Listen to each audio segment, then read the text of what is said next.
अध्याय 14। यहोवा का वह वचन जो यिर्मयाह के पास सूखे वर्ष के विषय में पहुंचा कि यहूदा विलाप करता और फाटकों में लोग शोक का पहरावा पहने हुए भूमि पर उदास बैठे हैं, और यरूशलेम की चिल्लाहट आकाश तक पहुंच गई है, और उनके बड़े लोग उनके छोटे लोगों को पानी के लिए भेजते हैं, और वे गड्ढों पर आकर पानी नहीं पाते, इसलिए छूछे बर्तन लिए हुए घर लौट जाते हैं। वे लज्जित और निराश होकर सिर ढांप लेते हैं। देश में पानी न बरसने से भूमि में दरार पड़ गई है, इस कारण किसान लोग निराश होकर सिर ढांप लेते हैं। हरिणी मैदान में बच्चे को जन्म देकर छोड़ जाती है, क्योंकि हरी घास नहीं मिलती, और जंगली गधे भी मुंडे टीलों पर खड़े हुए गिधड़ों की नाई हाँफते हैं। उनकी आंखें धुंधला जाती है, क्योंकि हरियाली कुछ भी नहीं है। हे यहोवा, हमारे अधर्म के काम हमारे विरुद्ध साक्षी दे रहे हैं कि हम तेरा संग छोड़कर बहुत दूर भटक गए हैं, और हमने तेरे विरुद्ध पाप किया, तो भी तूने अपने नाम के निमित्त कुछ कर दे।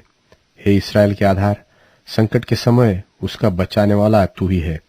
तू इस देश में परदेशी की नाई क्यों रहता है? तू क्यों उस बटोही के समान है जो रात भर रहने के लिए कहीं टिकता हो? तू विस्मित पुरुष और ऐसे वीर के समान क्यों होता है जो बचा न सकता हो? हे यहोवा, तू हमारे बीच में है और हम तेरे कहलाते हैं, इसलिए हमको न तज। यहोवा ने इन लोगों के विषय यो कहा कि इन लोगों को ऐसा भटकना अच्छा लगता है, और कुमार्ग में चलने से ये नहीं रुके, इसलिए यहोवा इनसे प्रसन्न नहीं। वह इनका अधर्म स्मरण करेगा और इनके पाप का दंड देगा। फिर यहोवा ने मुझसे कहा, मेरी इस प्रजा की भलाई के लिए प्रार्थना मत कर। चाहे वे उपवास भी करे तो भी मैं इनकी दोहाई न सुनूंगा, और चाहे वे होम बलि और अन्न बलि चढ़ाए तो भी मैं इनसे प्रसन्न न होऊंगा। मैं तलवार, महंगी और मरी के द्वारा इनका अंत कर डालूंगा। तब मैंने कहा, हाय प्रभु यहोवा, देख, भविष्यवक्ता इनसे कहते हैं कि न तो तुम पर तलवार चलेगी और न महंगी होगी। यहोवा तुमको इस स्थान में सदा की शांति देगा। और यहोवा ने मुझसे कहा, भविष्यवक्ता मेरा नाम लेकर झूठी भविष्यवाणियां करते हैं। मैंने उनको न तो भेजा और न कुछ आज्ञा दी, और न उनसे कोई भी बात कही। वे तुम लोगों से दर्शन का झूठा दावा करके अपने ही मन से भावी बात की व्यर्थ और धोखे की भविष्यवाणी करते हैं।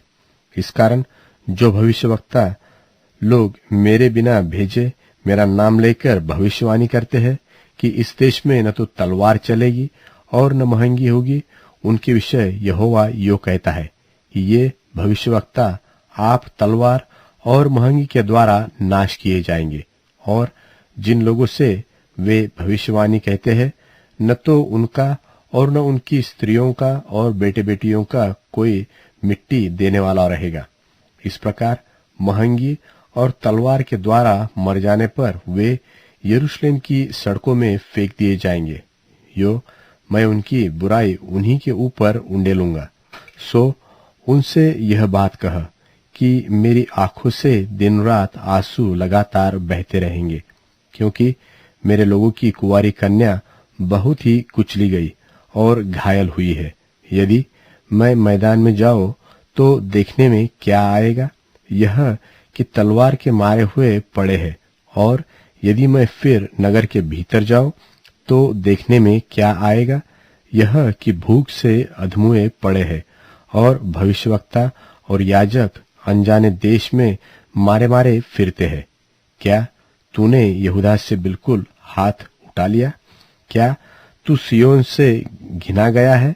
नहीं, तो तूने क्यों हमको ऐसा मारा है कि हम चंगे ही हो ही नहीं सकते?